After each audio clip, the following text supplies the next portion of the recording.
ठाकरे कुटुंबाला, आमच्या संपूर्ण शिवसेना परिवाराला बदनाम करण्याचा सातत्यानं जो प्रयत्न सुरू आहे या माध्यमातून, तो पुन्हा एकदा स्पष्ट दिसतो आहे. औरंगजेब प्रकरण सरकारवर उलटलं, औरंगजेबाला कबरीतून बाहेर काढला, तो आमच्यावर सोडण्याचा प्रयत्न झाला, म्हणून तो औरंगजेब त्यांच्यावरच उलटला.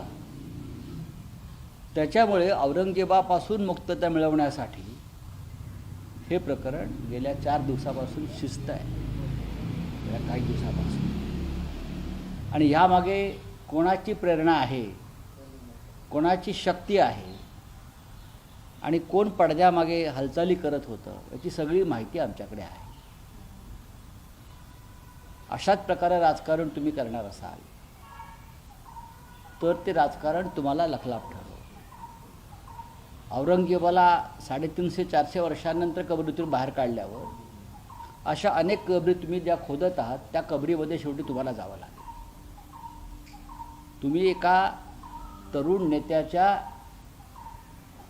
भविष्यावर, करिअरवर अशा प्रकारे चिखल उडवणं ही महाराष्ट्राची संस्कृती नाही.